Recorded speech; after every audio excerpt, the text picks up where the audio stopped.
대단히 주요한 시기에 그런 아주 발록이 있고 믿음직한 대통령이 선출된 데 대해서 나는 아주 참 기쁘게 생각하고 지역 감정이다, 계층 간의 갈등이다 하는 이 깊은 고를 메꾸고 화합을 이룩한 훌륭한 결실을 얻는데 네, 지금 막 전두환 전 대통령이 교도소 철문을 나와서 거론하고 있습니다.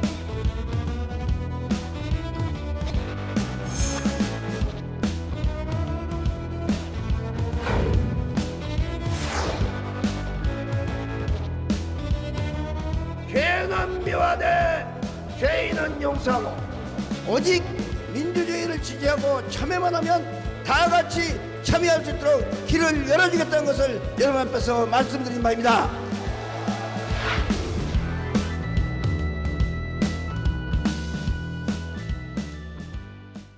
우리나라에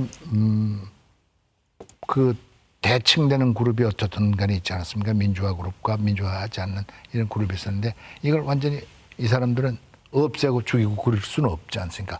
그래서 그 사람들과의 통합과 관계 회복을 위해서 나는 용서했을 것이다. 당신이 여기 넬슨 만델라가 왔을 때 그 얘기를 늘 하시거든요. 넬슨 만델라가 대통령이 된 후에 진실과 화해위원회라는 것을 만들었습니다. 백인들이요. 흑인들을 핍박한 사람은 진실과 화해위원회에다가 신고만 해라. 그러면 자동적으로 사면 복권이 되시키겠다. 백인들이 이게 신고하면 그걸 빙자해서 잡아넣으려고 그러는구나. 그런데 진짜 신고하니까 다 사면 받았거든요. 이 얘기를 DJ를 여러 번 하십니다. 넬슨 만델라가 이런 얘기를 했다고. 공산당으로 몰아 죽인 백인, 화형, 불로 태 죽인 사람들은 용서하지 말자. 이런 그런 제의가 있었는데 또 그 사람까지도 필요하고 우리가 화해해야 된다라고 얘기했는데 그래서 이게 흑백과는 다르지만 군정과 박정희, 전두환, 노태우 그를 추종하던 세력이 또 있지 않았습니까? 이분들과 화해를 위해서 DJ는 당장은 껄끄럽지만 긴 장르를 보면 전두환까지도 함께 통합해서 나가야 된다라고. 뿐만 아니라 노태우 씨하고 가까웠던 김중권 씨를 비서실장으로 사람들이 DJ 되면 복수, 보복 뭐 이런 생각들 했었는데 김중권 씨 쓰고 전두환 노태우 씨하고 밥도 먹고 가만히 있어봐. 이게 꼭 보복하려는 건 아니구나. 그래서 국민들한테 안심을 시켜줬던 그런 측면이 있었다 이렇게 생각이 됩니다. 또 하나는 그분이 천주교 신자라 용서가 하나님의 뜻이고 하나님의 정의의 실현이고요. 심지어는 잠언 19장 11절 제가 가끔씩 할 때 용서하여라. 그것은 너의 영광일 것이다. 이런 말이 있습니다. 그게 그냥 용서하면 용서받고 정도를 넘어서 그 용서하는 것이 인간의 덕으로서는 가장 큰 영광이 될 정도라고 생각을 하셨을 것이라고 이 얘기는 뭐 제가 그냥 짐작해서 보고. 종교적인 신념도 있지만 타고난 성격이 화해와 관용의 정신을 갖고 계셨던 분이 아닌가.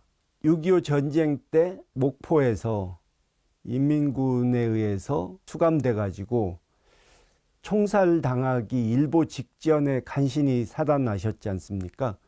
보통 그런 경험을 가진 사람들은 극단적인, 극우적인 반공주의자가 되는데 오히려 김 대통령님께서는 우리 민족이 서로 죽고 죽이는 그런 비극이 다시는 오지 않아야겠다는 그 신념을 가지고 정치에 뛰어드셨고 그래서 이제 햇볕 정책을 만들어내신 거 아닙니까?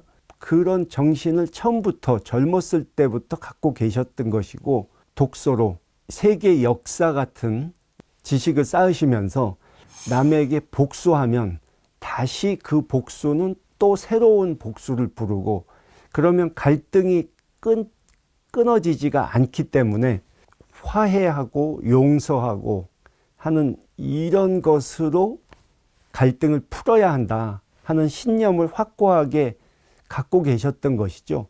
독재 정권 시대에는 어쩔 수 없이 상황이 그래서 투쟁을 하셨지만 타고난 성격은 이제 투사라기보다는 굉장히 합리적이고 실용적인 그런 정치 철학을 갖고 계셨다고 할 수 있죠.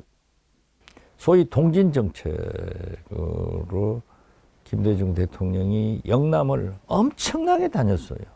이해찬 정책위 의장이 회의에서 총재님, 영남을 아무리 가도 표 안 나옵니다. 그러니까 차라리 영남은 포기하고 충청도에 역점을 둡시다. 이 얘기를 했어요. 김대중 후보가 무슨 소리냐. 어떻게 일국의 대통령 하려고 하는 사람이 자기를 지지하지 않는다고 해서 그 특정 지역을 버리느냐. 가서 계속 설득하자. 국민 통합을 위해서. 비록 나를 배척하는 영남이라도 가야 된다. 그리고 사실 이 대통령 선거 때나 야당 총재 때 제가 늘 그랬습니다. 저는 진도가 고향인데 진도 강아지처럼 주인만 따라다닌다. DJ만 따라다니는 거예요. 그런데 재래시장 가서 김대중 대통령 후보 명함을 주면요. 강원도 많은 분들이 명함을 찢어버리고 빨갱이라고 소리를 지르고 그럽니다. 그래도 묵묵히 그렇게 인사를 하고 다니더라고요. 그런 의미에서 집권을 해서 김중권 비서실장, 이종찬 국정원장을 임명하시는 거예요. 그러니까 우리 동교된 개들이 또 우리 정통 민주당 세력들이 이게 말이 되냐? 어떻게 민정당 출신 둘이 핵심 포스트에 비서실장, 국정원장을 다 가느냐? 대통령 당선자를 설득해서 이종찬 국정원장을 보내든지 혹은 김중권 비서실장을 하든지 한직만 하게 해라. 그리고 그 다른 직은 조승영 당시 헌법재판관이 맡도록 해라. 저도 수차 얘기했어요. 그랬더니 김대중 대통령께서 물론 우리 호남 사람들이 수십 년간 나 때문에 많은 불이익과 그 엄격한 제재를 받고 살았지만은 내가 대통령이 됐으면 됐지 않냐. 그렇기 때문에 우리는 6.25 이후 최대의 국난인 IMF 외환위기를 조기 극복하기 위해서는 용서하고 통합의 정치를 이룩해야 된다. 그래서 내가 김영삼 대통령한테 나를 사형시키려고 했던 5.18의 주동자들은 전두환, 노태우도 사면을 건의했고 사면해서 집으로 돌아가게 했지 않냐. 이 두 분은 적임자니까 가자 해서 임명을 하게 됐죠.